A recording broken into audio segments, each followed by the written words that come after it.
It's that time of year again, E3, where multi-billion-dollar corporations try to sell you unfinished products in a very cringe presentation fashion.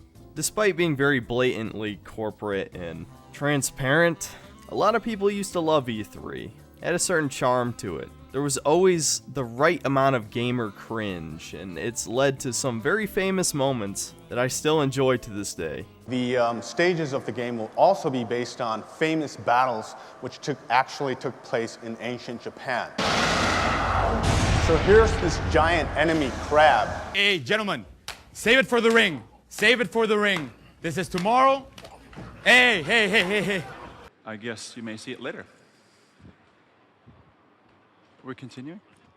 So I am here to talk about Need for Speed Payback. If you guys didn't know, Need for Speed Payback, And E3 used to represent a better time in gaming where people were actually legitimately excited for new game releases. Unfortunately, there's a lot of people that are still excited for absolutely no reason. But once upon a time, amazing games used to come out every year, and back then, E3 was where a lot of those games were announced. Unfortunately, it seems like E3 is a shambling corpse at this point. A lot of companies have straight up just pulled out of E3 and are not going to do it. I'm not even sure if Sony's even going to bother ever doing it again.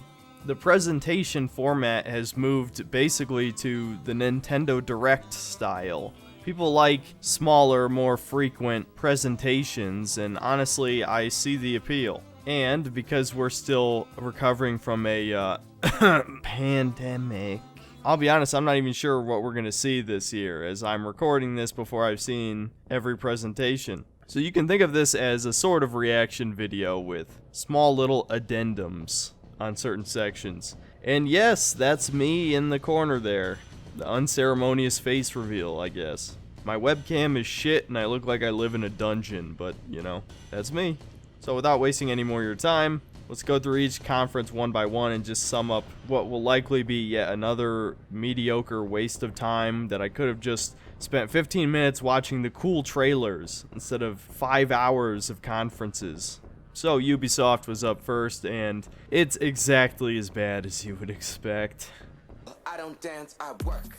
I don't play, I slay. I don't walk, Ubisoft is still intent on preaching to you how diverse they are and the people they hire. I guess still attempting to cover up for the huge scandals of yesteryear that I'm sure are still fresh on a lot of people's minds. I'm not gonna go into it, but typical Me Too shit. We'll say that. So a large percentage of people that are speaking are forced diversity hires, and it's incredibly distracting. As for the games themselves, there's just nothing here. I basically said it perfectly as I was watching it. I mean, they don't even show anything. Even out of the games that were revealed, there's really nothing here that's over the top. I feel like they've already played their hand here. The only new reveal was the Avatar game, which, who the hell cares about Avatar? The first movie came out, what, in like 2008? And then the sequel kept getting delayed and delayed and delayed, and it still hasn't released, as I'm sure many of you are aware. It's been so long that there's probably an entire generation of Zoomers that haven't even seen that movie or care about that movie, and now they're gonna release a video game for it. Okay. And being a fan of Rainbow Six Siege, which I've mentioned a couple times, this quarantine game is just a bad idea. If you're not aware, the origins of this was that a couple years ago, they released sort of an experimental co-op game mode for Siege just for a month, and it was absolutely trash, just completely garbage. And it's because Rainbow Six's mechanics were not made for player versus enemy. It's completely a PvP game, and even the bots, the situations, they just don't work. And so when you threw this in a sort of rip-off Left 4 Dead situation, it wasn't fun or interesting at all. But I guess enough people liked it and there was enough interest in it that they decided, I guess we'll turn this into a full spin-off game. When really, people just want another Rainbow Six Vegas, or something similar in that vein. But no, they're made a shitty zombie game. And God, the worst part though was the Just Dance part, man. Oh my God. I was cringing the entire time. Like, you know, I get it's Pride Month and all that, but do you really have to get the most flamboyant, stereotypical gay man that you could have gotten? Honestly, it's almost poetic with the Buck Breaker film just having released. Yeah, I think we found one of the broken Bucks, boys. Yeah, there's not too much else to say other than I felt like it was a complete waste of time. We barely saw anything new from Far Cry 6. The Rabbids game, that's probably gonna be okay. I don't know. I heard the first one was decent enough, sort of like Baby's first XCOM.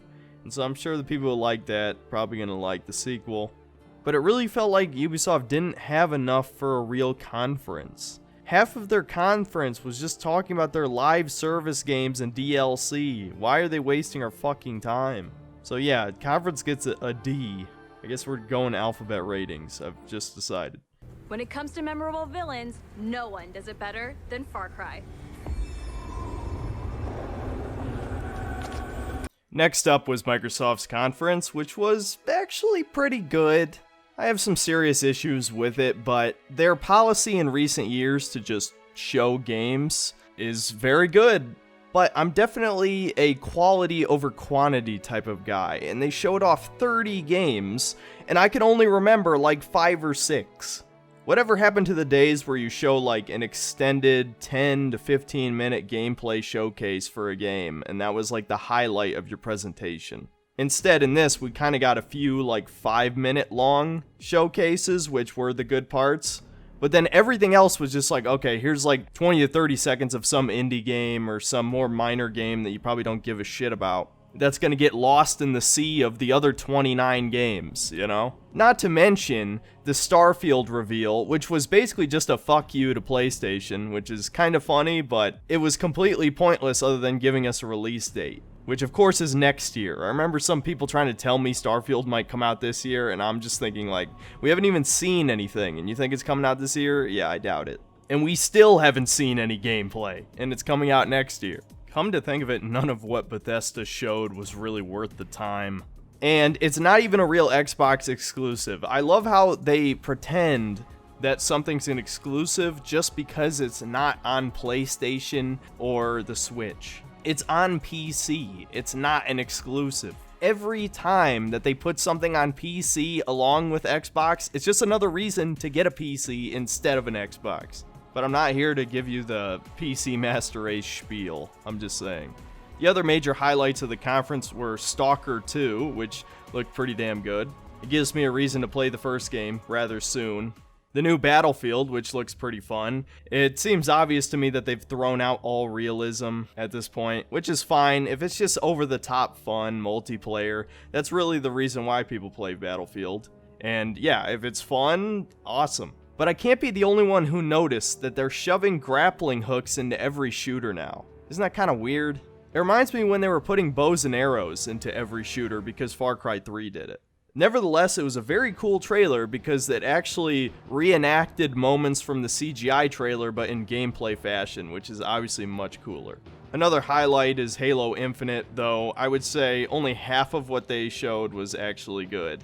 The story part was just kind of stupid. We have a replacement Cortana. Of course, Cortana's not actually dead, and the plot twist is probably that this replacement is the real Cortana or something, and maybe she betrays you, or who knows.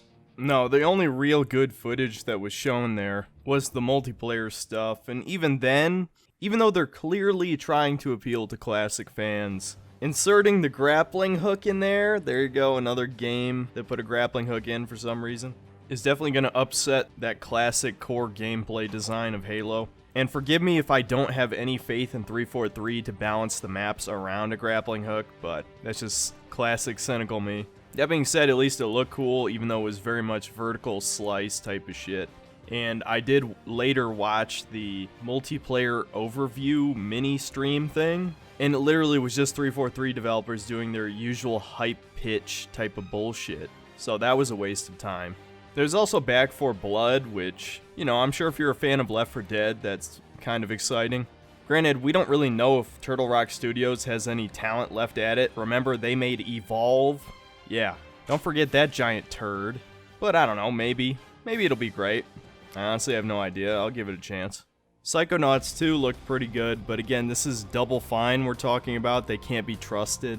Didn't they swindle a bunch of people out of their money for that one, what was it called, Broken Age or something? I can't remember the exact details, but Tim Schafer himself is a lunatic, so doesn't really bode too well for that game. One thing that made absolutely no sense, though, was that the Far Cry 6 showcase was way better at this conference than Ubisoft's own conference. It was almost like self-sabotage. And we actually did get to see some cool gameplay stuff, but honestly, the only thing that really interests me is that at least the new Far Cry has more urban environments. And I know people expect me to say something about this, but I have no comment on the female protagonist yet. Once we see her character in-game, then I'll make a judgment. She could still be a good character. Then there was the Outer Worlds 2 teaser trailer, which was funny, don't get me wrong. I actually laughed at about half of the jokes. It was a very accurate portrayal of a teaser trailer. Will this creature be in the game? No. Say goodbye to it forever. Suddenly, The problem is they played it straight. It's funny until the jokes you make are the truth. I mean, they should have made the joke, then actually have shown something. Because I don't really care that Outer Worlds 2 exists. The first game wasn't that good. And it honestly shouldn't have surprised me because most of the talent left Obsidian in the years following New Vegas. And Chris Avellone was the reason New Vegas was so good and so faithful to the classic Fallout games, and he left a long time ago. But who knows, maybe at least they have the budget to make Outer Worlds 2 a lot bigger and improve on many of the shortcomings that the first game had. So maybe I'll remain just a little bit cautiously optimistic. The worst part of the conference had to be the 10-minute Forza showcase. I mean, fucking really? Fans of racing games were gonna buy that shit regardless. Don't waste our time. I feel like the only reason that they put that stuff in is for investors, you know, because investors are dumb and probably think that showing stuff at E3 generates hype to the casual masses who probably don't watch E3. Then the last reveal was that Arcane Studios game, which, it looked okay, I guess. So we're killing vampires instead of zombies, big difference. There seem to be a lot of co-op games this year. Hopefully at least a couple of them are good, because unfortunately co-op games are usually shittier, in my experience anyway, because I guess the developers excuse the shoddiness with, oh, if you play it with your friends it'll be more fun anyway, so we can get away with making a shittier game. And we obviously had a very diverse cast of characters there. I'm sure that's unintentional. But I'd say overall, I give the Xbox conference a B. It was pretty solid. If I hadn't experienced nearly a decade of constant disappointments from major game releases, I'd give it an A, but yeah, nah, too many of these games are just gonna be okay or decent, but will not be the amazing games or masterpieces of old, because there's no reason for a AAA company to make a game a 10 out of 10 anymore, because it'll sell anyway. Why would you try? Why would you wait until a game is polished and not buggy, you know? You'll have sellout YouTubers promoting your game because they got a review copy. But honestly, other than that, the only other real complaint is that they just showed too many games that the majority of people won't really care about, and they get lost in the sea of, 30 fucking games. Why would you show 30 games? That's too many. But it's sad to say that this is probably going to be the best conference of E3. I'm just calling it now. I guess if you're subscribed to Gaming Netflix, things are about to get a bit better. It's really the most I can say. I don't know. Next, we had Square Enix, and they shouldn't have even bothered, honestly. I don't have a video reaction for this one because I wasn't at home at the time, so I basically just watched it on my phone. But yeah, they barely had anything actually worth showing. I guess I shouldn't really be surprised because this is modern Square Enix we're talking about. But like, the big reveal was supposed to be the Guardians of the Galaxy game, which the gameplay looks exactly like the fucking Avengers game. So I'm sure they were able to slap this one together much more cheaply than the Avengers game. And I guess they were trying to make it look like they were addressing criticism by making this a single-player game instead of a live service game, but it still looks jank and just not really that satisfying. Plus the writing was really mediocre, man. Gardeners of the Galaxy? What? No, Rocket. So I let Groot fill out the paperwork. You can only pull off the whole superhero quippy, wisecracking character if you have good writing, which clearly they didn't. These characters just feel like discount versions of the movie characters, even though they're in their modern comic design. And yeah, it just didn't look impressive, to say the least. Then there was some live service stuff, some remaster stuff, which I think I'm actually going to check out Legend of Mana, just to cover a JRPG since I haven't played one in quite a while. The next big reveal was Babylon's Fall, which, I'm going to be honest, looked like shit. This must be Platinum Games' B team, because it really, really looked generic. Then we had Life is Strange 2. I mean, maybe that'll make for a good laugh. The main character looks like a self-insert. And empath powers are always a special kind of stupid or useless. I guess the one guy who wanted to be a Betazoid in Star Trek can finally fulfill their dream. And then finally, we had this strange Final Fantasy Origins action RPG game, which had probably some of the worst dialogue since Kingdom Hearts. I shouldn't be surprised. But people have already memed that they've said chaos about 20 times in that trailer. Chaos, chaos, chaos, chaos, chaos, chaos, chaos. And I don't know, it just like the worst kind of Square Enix designs in a while. But maybe the game will be fun, I don't know. If the gameplay's fun, that would make up for most of those flaws. But yeah, overall, they get like a C-. Not quite as bad as Ubisoft, because Ubisoft's conference was just offensively long and didn't show much of anything that I actually wanted to see.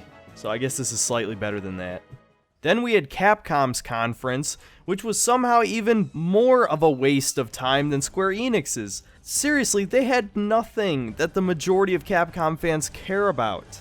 They had Monster Hunter Stories 2, which I guess that's something, but the first game had literal rock, paper, scissors combat. You know how people like to say Pokemon is like, oh, it's kind of like rock, paper, scissors because these types have weaknesses and stuff. No, this is literally you pick rock, paper, or scissors to attack. And yeah, okay, some monsters prefer a certain rock or paper or whatever to their attacks, but no, it's so basic. It's terrible. I'm a bit of a Monster Hunter fan, not like a huge Monster Hunter fan, but I did enjoy Monster Hunter World quite a bit, so I played about halfway through stories and then just couldn't take the simplistic combat anymore. So unless they revised that, there's no way in hell I'm playing this second game. Plus, I don't even have a Switch anyway, so I'd have to probably borrow my brother's.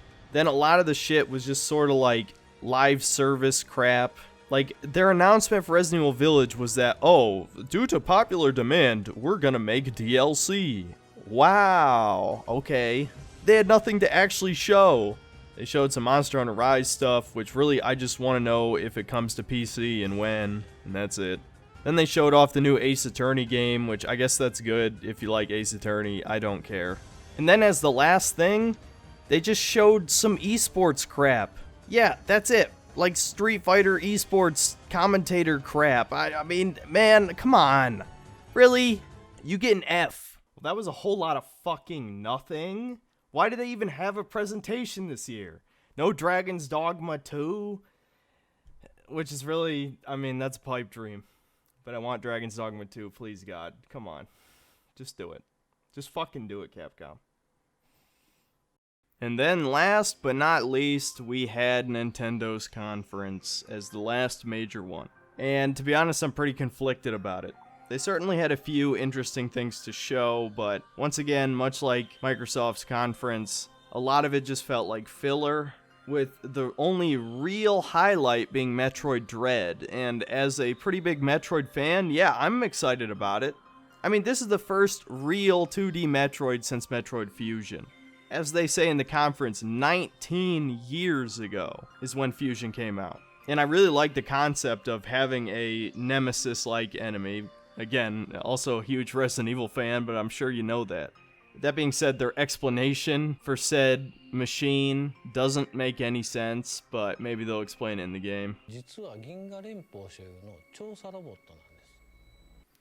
Okay, so how is the Galactic Federation able to create a research robot that can't be damaged by any of Samus's weapons? Wouldn't that be like a frontline war machine? if its armor is that powerful. And then, of course, still nothing on Metroid Prime 4. I know they had to restart development, but man, it's not looking good for that game. Look forward to my eventual massive disappointment video on that when it releases. But what were the other things that they really showed? They showed a new Smash character, which is another fucking fighting game character. Who cares? They showed what might actually be a legitimately good Mario Party game.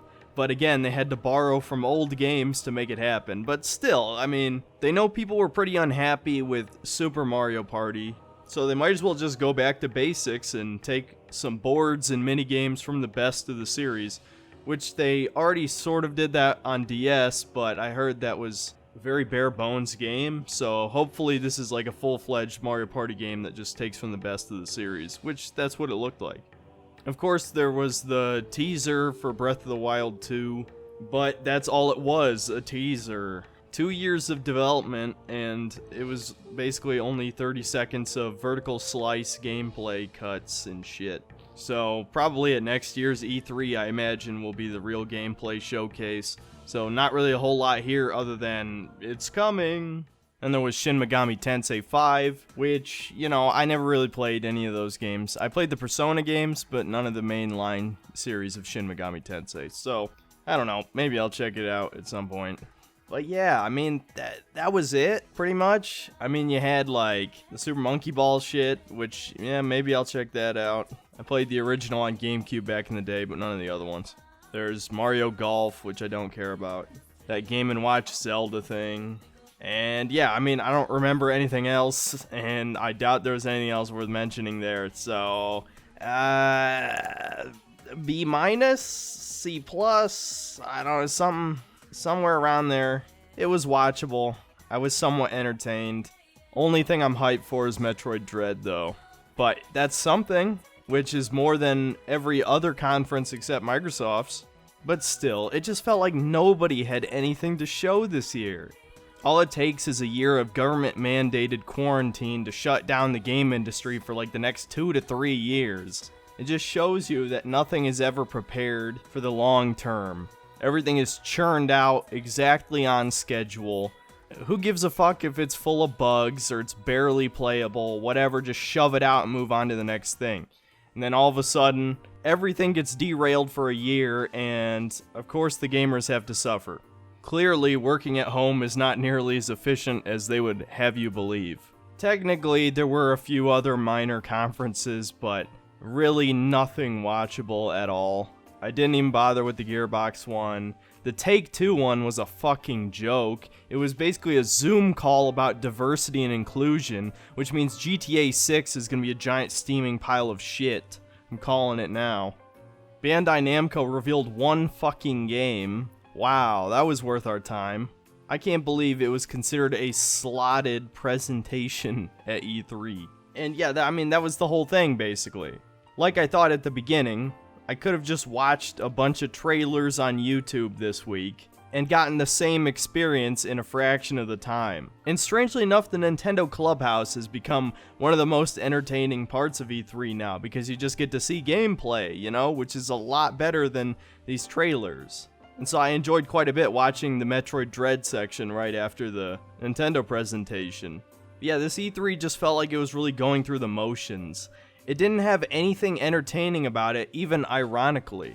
Because at least with the live shows, you have your gamer cringe, whether it's the presenters being overly woke or like sorta pseudo-autistic, or just bizarrely Japanese. But nah, we had none of that this year because everything was pre-recorded. And there was nothing cool, really, except for a handful of games, which is better than nothing. But even out of that handful, there's a very good chance that half or more of those games will disappoint all of us.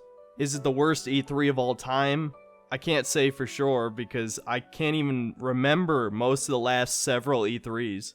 But I think I can say with confidence that it's in the top 5, if not the top 3 worst. So yeah, if you didn't believe E3 was dead before, you're probably starting to think it now. Sony abandoning E3 was really the final nail in the coffin for me, and now we're just watching a shambling corpse, but I'm still going to engage with it every year because it's still a big gaming event. But each year it feels like an increasing waste of my time. But yeah, if you made it this far, thanks for watching. Do the things the algorithm likes, I guess, if you haven't already. And yeah, I don't know. What did you guys think of E3?